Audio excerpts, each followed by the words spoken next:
Nobody warned him about this part. 22 years of service, and nobody once said, the hardest thing is what comes after. The briefings covered the finances, the resume, the Veterans Affairs benefits. Not one briefing covered this. Because what happens to a man's psychology after the uniform comes off has no official section, no slide, no handout. Not because home was bad, because home had no mission brief, no rank, no formation, no one telling him what today was for. I'm Robert, retired soldier, Staff Sergeant, 101st Airborne. And today, friend to friend, I want to give you what nobody put in the briefing. Not the transition program version. What actually happens inside, in the quiet between 5 a.m. and when the rest of the world wakes up. September 3rd, 2013. Fort Bragg, North Carolina. Robert's last formation. Dawn. 0600 hours. He stood in the front row like he had stood in every formation for 22 years. Same posture, same bearing. Last time. The formation dismissed. The men dispersed in every direction.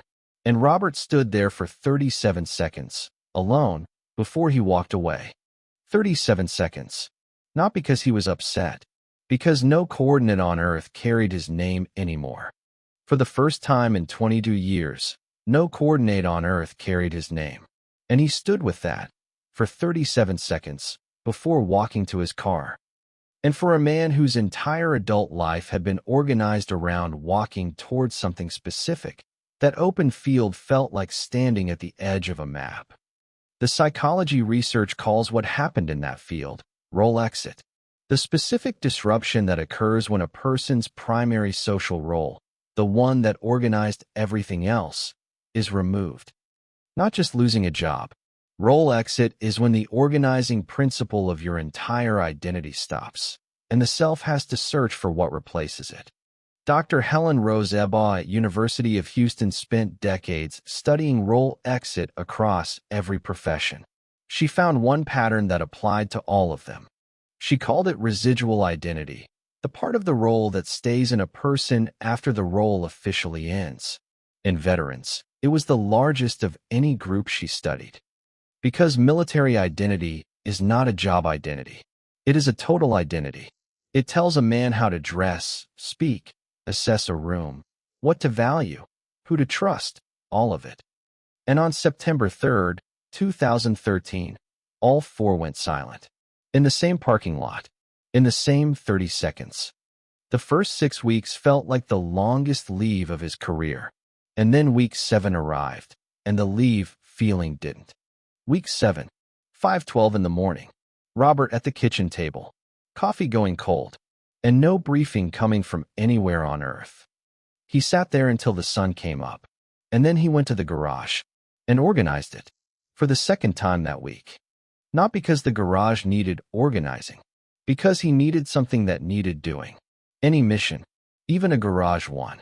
The research calls this compensatory control behavior. When the primary source of order is removed, a person recreates order in their immediate environment. He was not lost.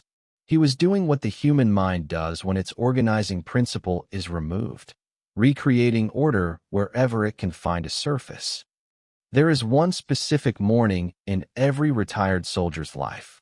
He will remember the exact time, the exact light in the room, the exact moment the leave feeling stopped. Roberts was 5:12 in the morning. Week 7. The kitchen, the cold coffee, the window that showed a neighborhood that had nothing to do with him. He looked at that street for a long time and understood, for the first time, that the leave was not going to end. This was the assignment now. Dr. William Bridges studied life transitions for 4 decades. He found one pattern underneath every major transition, regardless of the person or the circumstance. 3 phases. Every major transition. Every person. The ending. The neutral zone. The new beginning. Always in that order. The neutral zone is phase 2. It looks like limbo. It looks like being stuck. It is actually the construction phase, where the new identity is being built. Robert was in the neutral zone.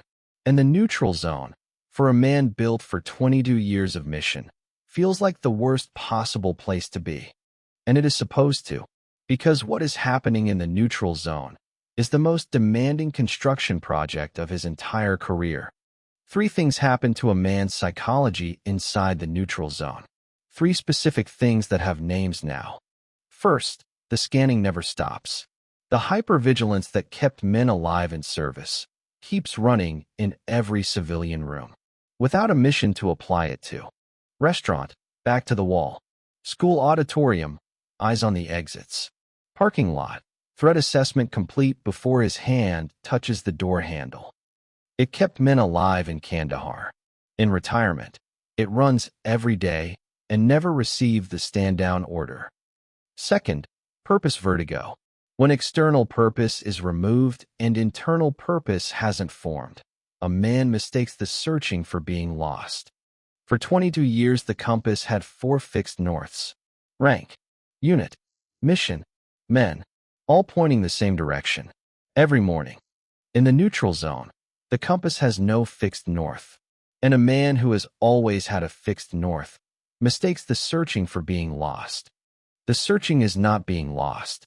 The searching is what happens in phase 2 while the new north forms. It is the sound of construction, not collapse. Third, the mirror problem. The uniform was a mirror. It reflected back who he was every single morning.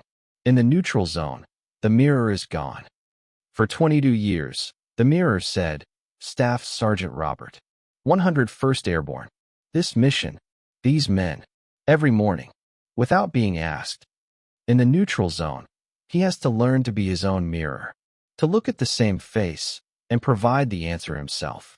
For the first time, the scanning without a mission, the compass with no north, the mirror that requires him to answer himself.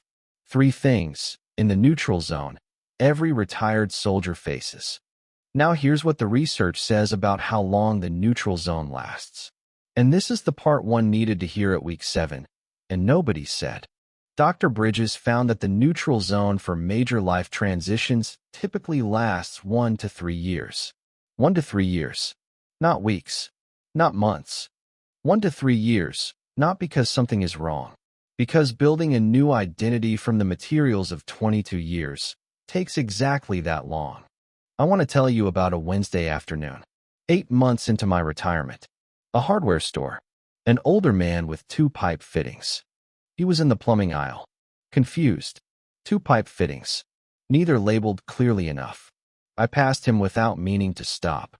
And without thinking, I stopped. Looked at what he had. Told him which one. Showed him exactly why. He said, "You know your stuff?" You know your stuff. 3 words. And something in me, quietly, recognized what had just happened. Not a mission. A plumbing fitting. And the capability, which had been waiting, found the smallest available real thing to apply itself to.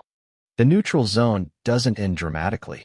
It ends in hardware store parking lots, in small moments, when the capability finds the next thing that needs it.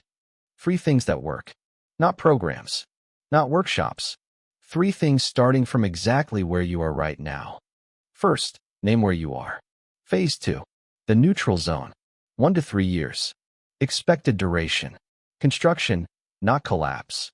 Second, apply the capability to the smallest available real thing. Not Kandahar. A hardware store. A neighbor. One veteran who needs what you have.